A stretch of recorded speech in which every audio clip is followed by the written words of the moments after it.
नमस्कार, आप देख रहे हैं वर्ल्ड नाउ। मैं हूं आपके साथ विवेक शांडिल्य। सबसे पहले बात आज करेंगे ईरान अमेरिका जंग की। ईरान अमेरिका के बीच शीत युद्ध की शुरुआत तो हो चुकी है, लेकिन इस बीच 75 साल की वो दोस्ती जिसे दुनिया की सबसे अटूट दीवार की तरह देखा जाता था, क्या वो आज ढहने की कगार पर है? जी हां, बात कर रहे हैं अमेरिका और इजराइल की। दोनों एक दूसरे को आंखें तरेर रहे हैं। बेशक आप इस खबर पर यकीन ना करें, लेकिन जेडी वेंस का बयान जब आप सुनेंगे, जब आप इजराइल के तेवर देखेंगे लेबनान के ऊपर, जब से डील हुई है ईरान के साथ, इजराइल ने लेबनान के ऊपर भयंकर बमबारी तेज कर दी है। और ऐसा लग रहा है जैसे वॉशिंगटन और तेल अवीव के बीच एक नई शीत युद्ध की शुरुआत हो चुकी है। अमेरिका और ईरान के बीच हुए ऐतिहासिक डील ने जहां वॉशिंगटन में जश्न का माहौल बना दिया, वहीं इजराइल के भीतर ऐसा सन्नाटा और गुस्सा है जिसकी गूंज खुलकर सुनाई दे रही है। हालात यह है कि अमेरिकी उपराष्ट्रपति जेडी वेंस ने प्रधानमंत्री नेतन्याहू को सीधे शब्दों में औकात याद दिला दी। वेंस ने कहा कि इजराइल की सुरक्षा के 2/3 हथियार अमेरिकी टैक्स पेयर्स के पैसे से आते हैं, इसलिए ज्यादा कूदने की जरूरत नहीं है। इसलिए नेतन्याहू अपने इकलौते और सबसे ताकतवर साथी से पंगा लेने की कतई भूल ना करें। इतिहास गवाह कि वॉशिंगटन से टकराने वाले नेताओं का अंजाम क्या हुआ है, चाहे अमेरिका के आइजनहाइवर हो, यानी कहने का मतलब है कि तेल अवीव से पंगा लेने वाले नेताओं का क्या हुआ, चाहे वो अमेरिका के आइजनहाइवर हो, ओबामा हो, या फिर इजराइल के शामिर हो और खुद नेतन्याहू का पहला कार्यकाल। जिसने भी इस महागठबंधन की लकीर को लांघने की कोशिश की, उसका पॉलिटिकल करियर खत्म हो गया। तो इसमें 3 एंगल हैं जिस पर आज बात होगी। पहली बात, क्या अमेरिका ईरान जंग ओवर हो चुकी है क्योंकि लेबनान पर हमले के बाद ईरान गुस्से में। दूसरा, लेबनान मोर्चे पर अड़ा इजराइल इस बार सियासी भूचाल की तरफ बढ़ रहा है क्योंकि नेतन्याहू अपनी जिद में क्या सब कुछ खो देने पर आमादा है। और तीसरा कि अमेरिका और इजराइल के इस रिश्ते का क्या होगा, इस रिश्ते का इतिहास क्या कहता है, और उन नेताओं की बात जिन्होंने इजराइल और अमेरिका के बीच लकीर खींचने की कोशिश की, तो उनका क्या हुआ। देखिए वर्ल्ड नाउ में इस खबर को मेरे साथ डिटेल से। इसके बाद आपको बात बताएंगे, डील पर संकट के बादल छाने लगे हैं। बहुत ज्यादा खुश होने की आवश्यकता नहीं। जिस तरीके के हालात बेंजामिन नेतन्याहू पैदा कर रहे हैं, ऐसा लगता नहीं कि डील बहुत देर तक टिकने वाली। फ्रांस में हुई ऐतिहासिक पीस डील के बाद स्विट्जरलैंड की धरती पर दुनिया की सबसे बड़ी कूटनीतिक बातचीत होने वाली। अमेरिकी उपराष्ट्रपति जेडी वेंस का स्टाफ और मीडिया क्रू एयरपोर्ट पर उड़ान भरने को तैयार था, लेकिन ऐन वक्त पर ऐसी खबर आई जिसने पूरी दुनिया को एक बार फिर से सख्ते में डाल दिया। जेनेवा बातचीत रद्द कर दी गई। महा डील के खटाई में पड़ने के पीछे किसी और का नहीं बल्कि इजराइल का हाथ माना जा रहा है। सवाल यह उठ रहा है, क्या इजराइल जानबूझकर शांति समझौते का दुश्मन बना बैठा है? डील की सबसे बड़ी शर्त थी कि हर मोर्चे पर सीजफायर होगा और इजराइल एक भी बुलेट फायर नहीं करेगा। लेकिन जैसे कि मैंने आपको बताया कि जैसे ही डील साइन हुई, वैसे ही लेबनान के ऊपर इजराइल ने कहर ढाना शुरू कर दिया। इजराइल ने कयामत के दरवाजे खोल दिए। बीते एक हफ्ते में 310 से ज्यादा ठिकानों पर लगातार मिसाइल बमबारी की गई है। दर्जनों बेगुनाह मारे गए। तनाव चरम पर है। हिजबुल्लाह इस वक्त काफी गुस्से में। IRGC ने बदले की बात कह दी है। ईरान नाराज है। इधर 4 इजरायली सैनिकों की मौत हो गई है। इस नुकसान के बाद इजराइल के कट्टरपंथी राष्ट्रीय सुरक्षा मंत्री बेन गवीर भड़क गए। उन्होंने साफ शब्दों में कहा, पूरा लेबनान जलाकर राख कर देंगे। उनका दावा है कि हर एक इजरायली मां के आंसू के बदले 1000 लेबनानी माताओं को रोना होगा। उधर पर्दे के पीछे बेंजामिन नेतन्याहू अमेरिकी सीनेटर्स और दक्षिणपंथी मीडिया के जरिए राष्ट्रपति ट्रंप पर दबाव बनाने की आखिरी कोशिश में जुट गए। इस तनातनी और बारूदी बयानों के बीच शांति की उम्मीद पूरी तरह से खतरे में दिख रही है। देखिएगा डिटेल से मेरे साथ इस खबर को। इसके बाद वर्ल्ड नाउ में हम बातचीत करेंगे घायल शेर के बारे में।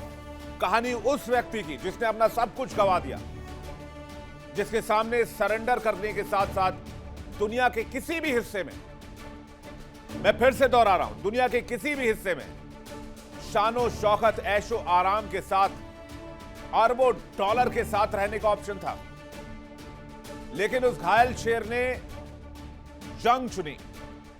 बात मुश्तबा खामने की, उस घायल शेर की जिसने जख्मी होने के बाद भी ऐसी दहाड़ मारी कि सुपर पावर वॉशिंगटन को सीधे शांति की डील के मेज पर आना पड़ा। 28 फरवरी की काली तारीख को कौन भूल सकता है, जब अमेरिका इजराइल ने मिलकर मुस्तफा खामनेई के पिता सुप्रीम लीडर आयतोला अली खामनेई को मार दिया। इसके बाद 56 साल के मुस्तफा खामनेई भी निशाने पर आ गए और बुरी तरह से जख्मी हुए। पूरी दुनिया में कयास का बाजार गर्म था, तेहरान ढह जाएगा, मुस्तफा खामनेई सरेंडर कर देंगे। अमेरिकी पेंटागन से लेकर राष्ट्रपति ट्रंप तक मुस्तफा को लेकर दावे कर रहे थे। यहां तक तो यह भी कहा गया कि मुस्तफा खामनेई मारे जा चुके हैं।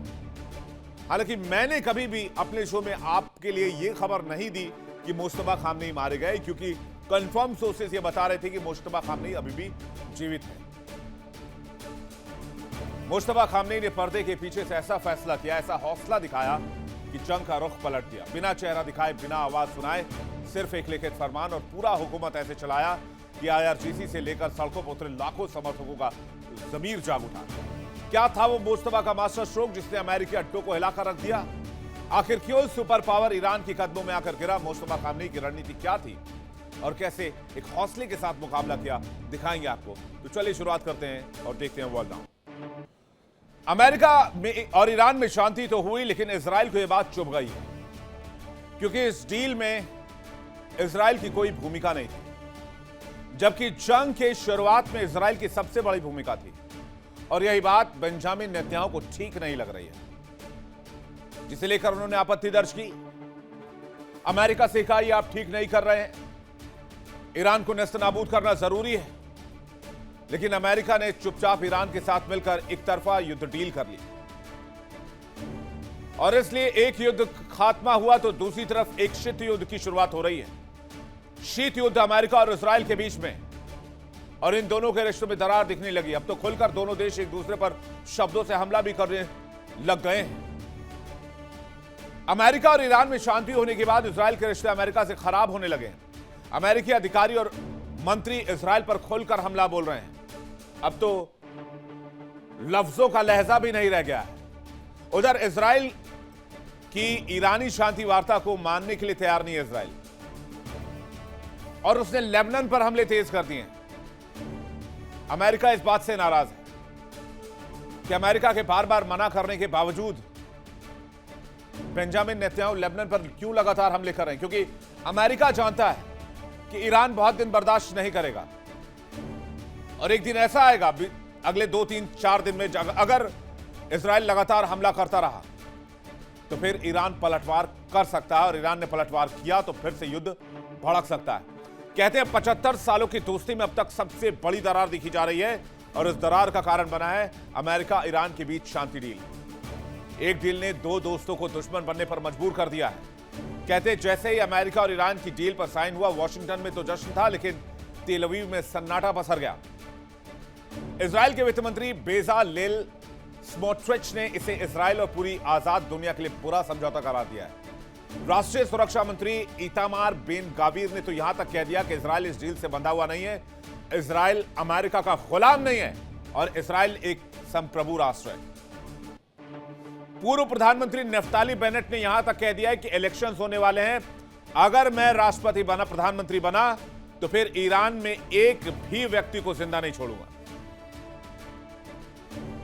जबकि इसके दूसरे सिरे पर आप जाएंगे, यहां इजराइल की कोई भूमिका नहीं है इस पीस डील में, लेकिन 28 फरवरी को इस युद्ध को शुरू करने में इजराइल की सबसे बड़ी भूमिका थी। अमेरिका इजराइल ने मिलकर तेहरान पर अटैक किया था, लेकिन 4 महीने के बाद जब डोनाल्ड ट्रंप ने समझौता किया तो बेंजामिन नेतन्याहू को चाय की मक्खी की तरह निकालकर फेंक दिया, और अब उनकी अपनी सरकार के सहयोगी उन पर हमलावर हो गए हैं। इसलिए इसे अमेरिका इजराइल का शीत युद्ध कहा जा रहा है।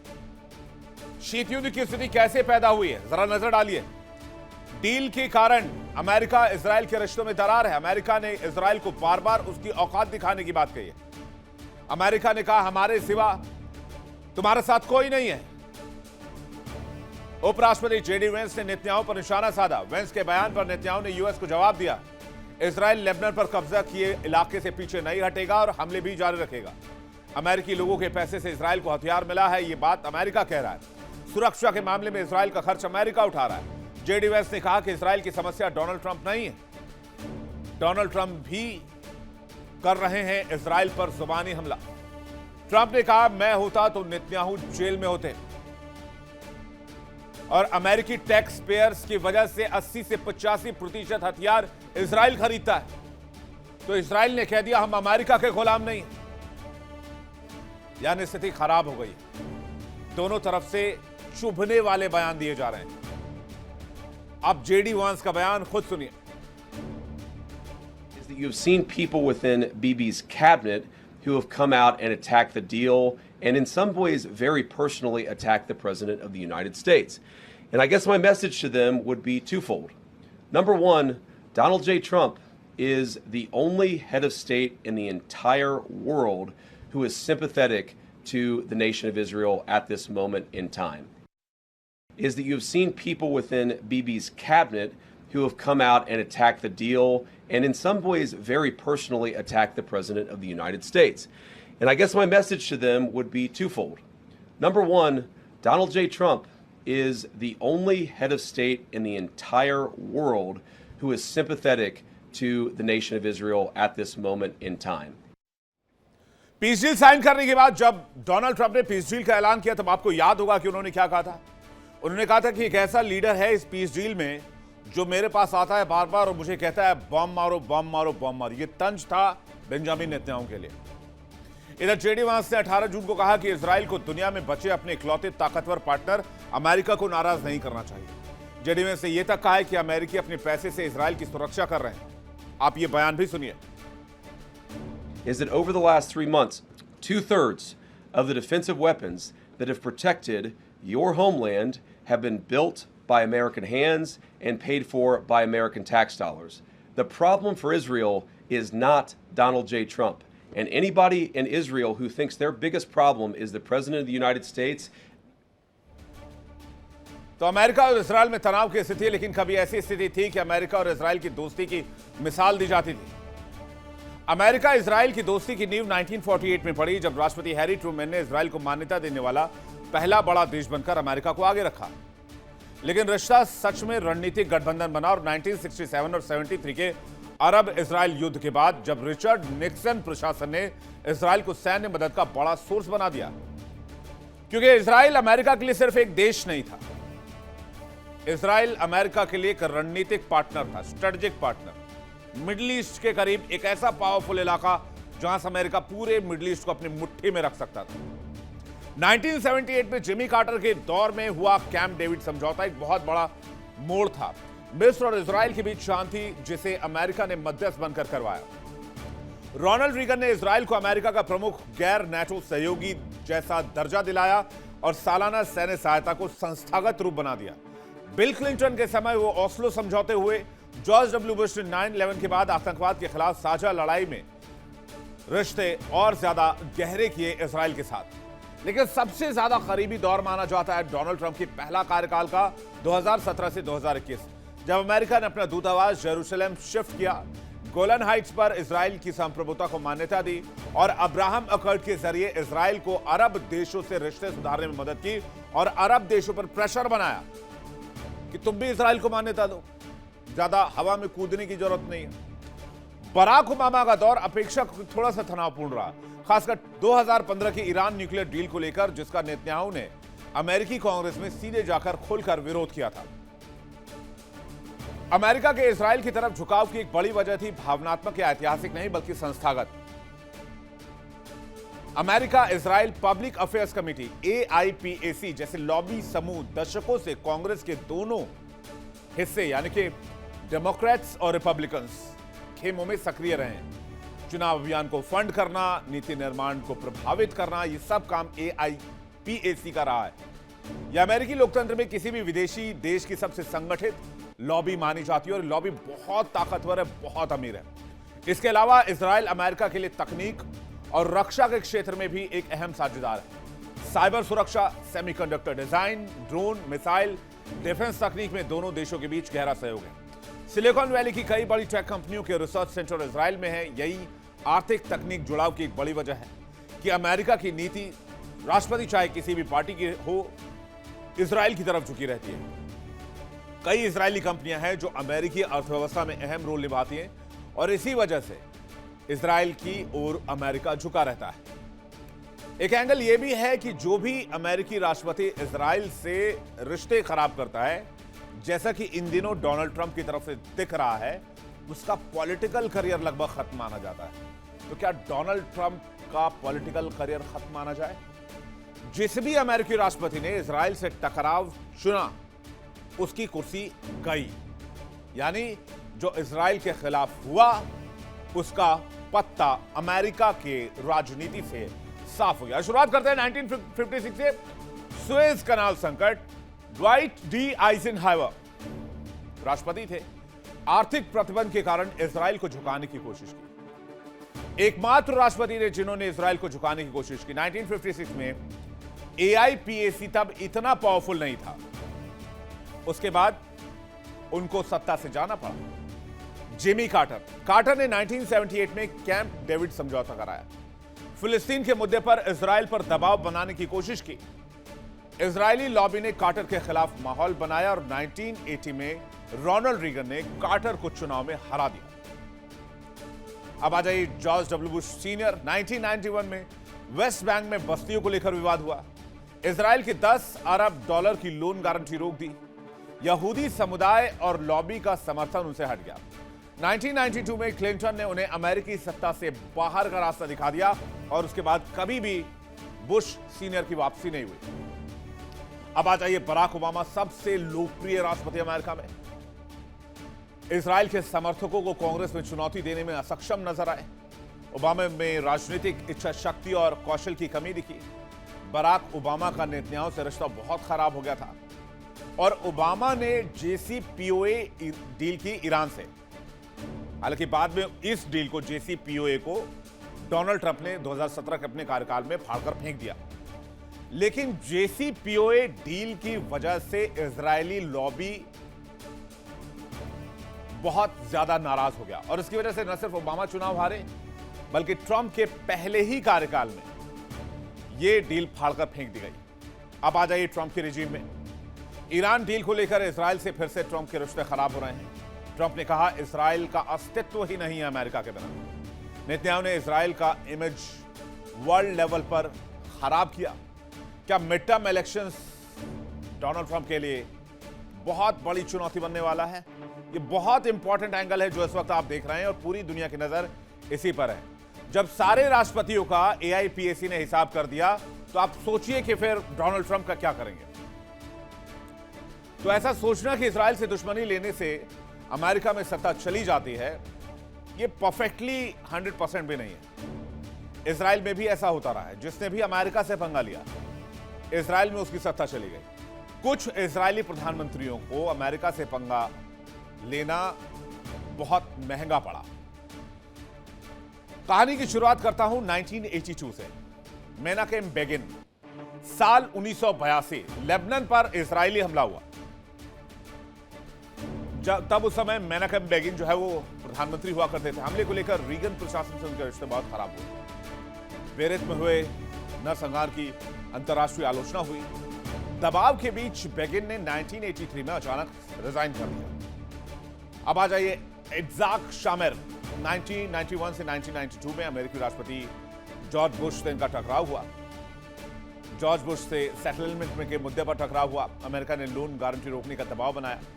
अमेरिका इजराइल के दोनों देशों के रिश्ते जो है वो तनाव के दौर में आ गए और 1992 के चुनाव में शमीर सत्ता से बाहर हो गए। हालांकि हार के पीछे कई घरेलू कारण भी बताए गए।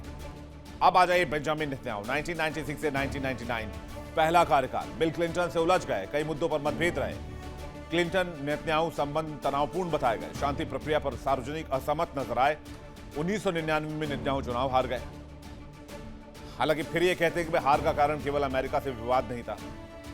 Benjamin Netanyahu versus Barack Obama. Iran परमाणु समझौते और फिलिस्तीन के मुद्दे पर तीखा टकराव दिखा। 2015 में अमेरिकी कांग्रेस में ओबामा की नीति के खिलाफ भाषण दिया।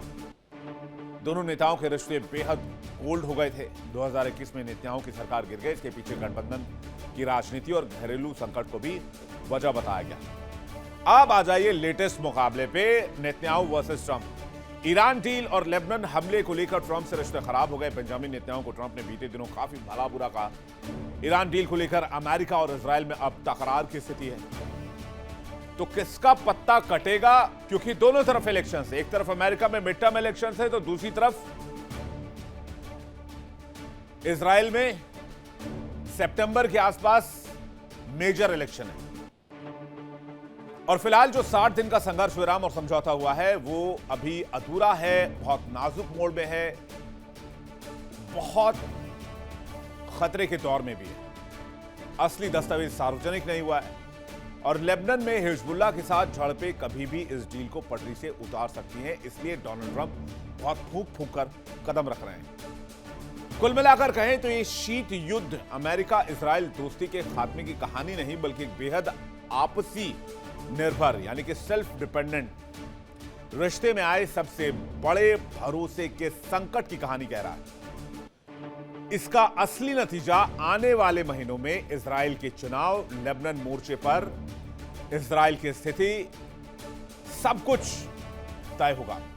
इसी को लेकर इजराइल युद्ध नहीं रोकना चाहता और यही वजह है कि इजराइल और अमेरिका के रिश्तों में तल्खी आ गई। उधर अमेरिका में मिड टर्म इलेक्शंस करीब आ रहे हैं, इजराइल में जनरल इलेक्शंस करीब आ रहे हैं और दोनों देशों के बीच 36 का आंकड़ा बना हुआ है। ईरान अमेरिका के बीच डील बहुत कच्चा है अभी और इजराइल जो है वो लेबनान पर अटैक लगातार कर रहा है। तो आगे क्या होगा ये देखने वाली बात होगी। वर्ल्ड नाउ की अगली खबर, क्या ईरान और इजराइल में युद्ध की शुरुआत होने वाली है? अमेरिका और ईरान ने आपस में डील तो कर ली, लेकिन इसमें इजराइल को शामिल नहीं किया। अब जेनेवा में वार्ता होनी थी, इसमें अमेरिकी उपराष्ट्रपति जेडी वेंस, ईरान के मंत्री अब्बास अराक्ची समेत कई नेता शामिल होने वाले थे, लेकिन अचानक इस बातचीत को कैंसिल कर दिया गया, जिसके बाद से कयास लगाए जा रहे हैं कि इजराइल और ईरान फिर भिड़ सकते हैं, क्योंकि ईरान इजराइल से बहुत नाराज है। तो आखिर इजराइल ने ऐसा क्या कर दिया है कि डील भी खतरे में आ गई है और एक बार फिर से मिडिल ईस्ट पर जंग की आहट सुनाई देने लगी है। दरअसल आज अमेरिका और ईरान में जेनेवा में मीटिंग होनी थी। अमेरिका और ईरान के बीच फ्रांस में कल पीस डील साइन हुई थी। दोनों देशों ने तय किया था कि 19 जून को डील की शर्तों पर बातचीत को लेकर मिलेंगे और उसके बाद एक दूसरे के सामने बैठकर पीस डील साइन करेंगे। इसके लिए अमेरिकी उपराष्ट्रपति जेडी वेंस स्विट्जरलैंड जाने वाले थे, लेकिन ऐन मौके पर इस बातचीत को ही रद्द करना पड़ा। खबरों की माने तो यह फैसला आखिरी समय में लिया गया है। वेंस का स्टाफ और उनके साथ जाने वाले पत्रकारों का ग्रुप एयरपोर्ट जा चुका था, लेकिन व्हाइट हाउस के दर्जनों अफसर और कई विदेशी मीडियाकर्मी पहले से ही स्विट्जरलैंड में भी मौजूद थे।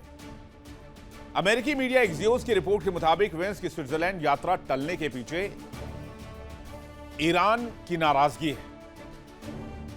और ईरान की नाराजगी क्यों है? ईरान की नाराजगी है इजराइल के लेबनान पर हमले को लेकर।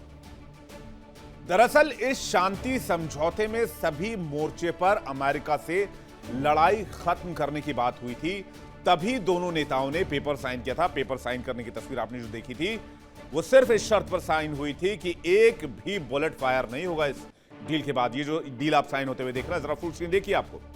इसमें एक क्लॉज ये भी है कि किसी भी इलाके में कोई भी हथियार फायर नहीं किया जाएगा, ना तो अमेरिका की तरफ से, ना इजराइल की तरफ से, ना ईरान की तरफ से और ना ही लेबनान की तरफ से, ना ही हूती की तरफ से, ना ही हमास की तरफ से। लेकिन इसमें दिक्कत तब आ गई जब लेबनान के ऊपर इजराइल के हमले लगातार जारी हैं और इस डील के ऊपर बहुत बड़ा संकट पैदा कर रहे हैं। बीते एक हफ्ते में ईरान अमेरिका के बीच बातचीत हो रही है, लेकिन इसी बीते एक हफ्ते में इजराइल ने लेबनान को तबाह करने में कोई कसर नहीं छोड़ी है।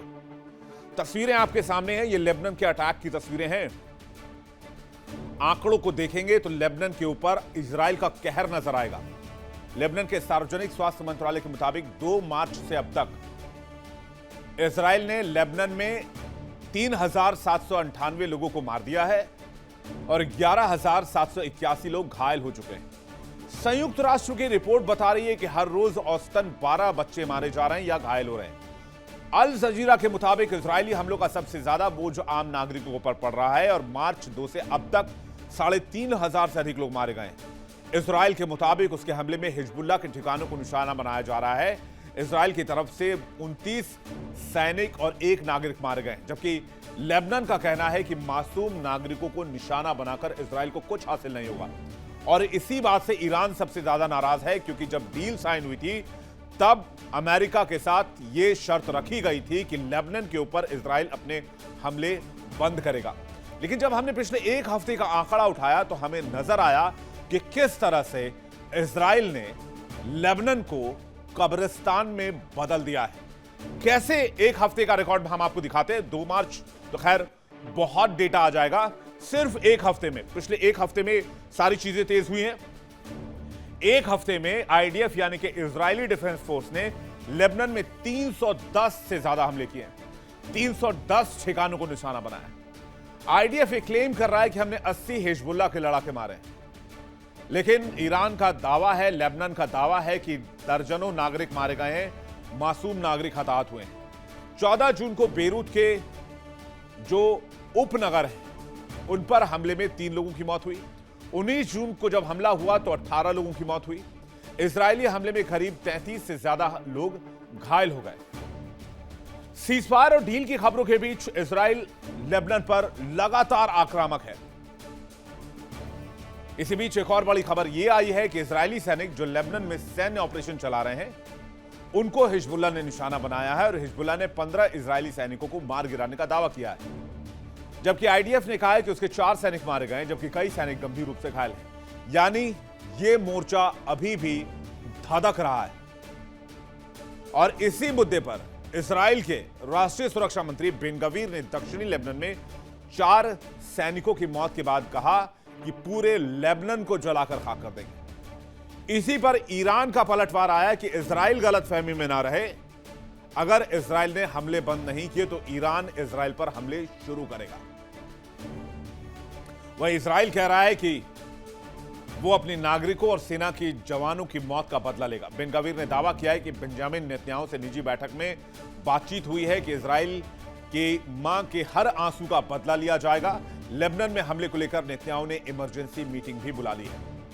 अब सोचिए, इस तरह के बयान दिए जा रहे हैं, वहां पर शांति और डील कब तक टिकेगी?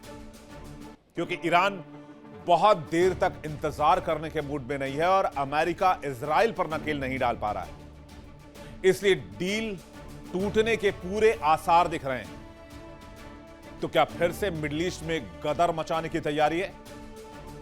और क्या इजराइल इस डील का दुश्मन बन चुका है? इजराइल के सिर पर खून सवार हो चुका है? आइए नजर डालते हैं। दक्षिणी लेबनान में इजरायली हमले में 18 लोग मारे गए। लेबनान ने दावा किया कि इजराइल मासूम लोगों को मार रहा है। हमले का जेडी वेंस ने आलोचना किया। स्विट्जरलैंड में अमेरिका ईरान शांति वार्ता रद्द कर दी गई। ट्रंप की भारी गलतफहमी के बाद ईरान के साथ समझौता अब खतरे में है। लेबनान में चल रहे संघर्ष का अंत समझौते का अहम हिस्सा है, लेकिन ये संघर्ष अभी भी जारी है क्योंकि इजराइल ने हमले नहीं रोके हैं। डोनाल्ड ट्रंप ने बेंजामिन नेतन्याहू को फोन मिलाकर यह कहा था कि आप लेबनान में हमले क्यों कर रहे हैं? Are you crazy? क्या आप पागल हो गए हैं? क्या आप नहीं चाहते हैं कि आपके रीजन में, मिडिल ईस्ट में, होर्मुज में शांति आए? जिसके बाद से लगातार ट्रंप नाराज नजर आ रहे हैं बेंजामिन नेतन्याहू से, और इसके बाद बेंजामिन नेतन्याहू के साथ मीटिंग और इजरायली रक्षा मंत्री का वीजा तक अमेरिका ने कैंसिल कर दिया।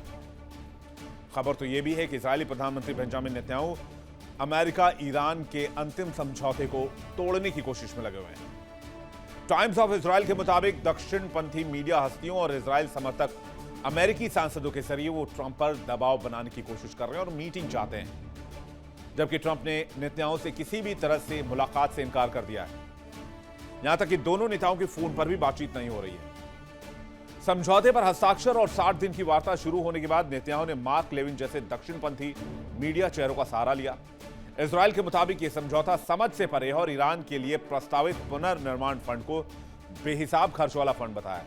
नेतन्याहू की दिक्कत यह है कि अमेरिका इस इलाके से गया तो गया, ईरान के हाथ में अरबों डॉलर और पकड़ा गया, जिसका इस्तेमाल ईरान घातक हथियारों को निर्माण करने के लिए करेगा, बनाने के लिए करेगा।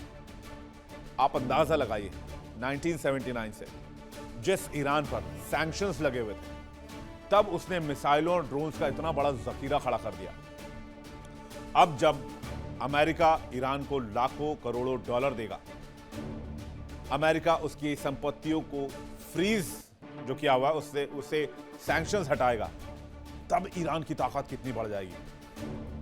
और ये इजराइल के लिए किसी सेटबैक से कम नहीं है। नेतन्याहू ट्रंप को बनाने के लिए इजरायली समर्थक अमेरिकी सीनेटर्स की मदद लेने की कोशिश भी कर रहे हैं। हालांकि कुछ नेताओं का रुख बदलता दिख रहा है। पहले ईरान पर और हमलों की मांग करने वाले सीनेटर लिंडसे ग्राहम ने यह कहा कि ईरान के साथ यह समझौता अमेरिका के हित में होगा, लेकिन डील को लेकर इजराइल खुश नहीं है, क्योंकि इजराइल के बारे में इस डील में कोई बातचीत ही नहीं है।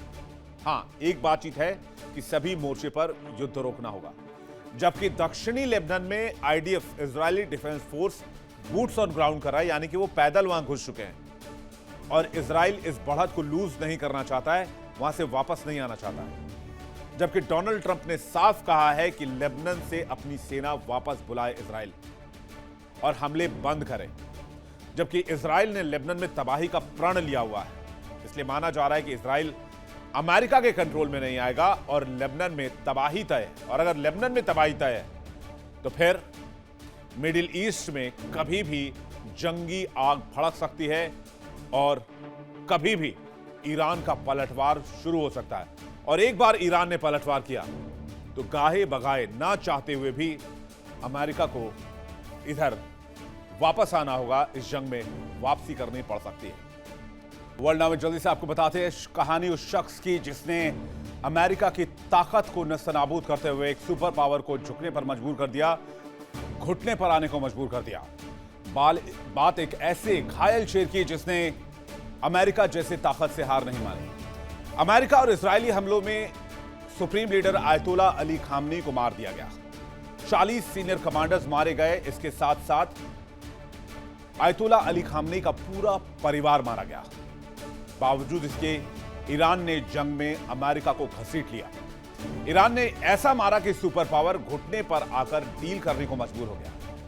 और इसके पीछे कोई था तो वो था मुश्तबा खामनेई।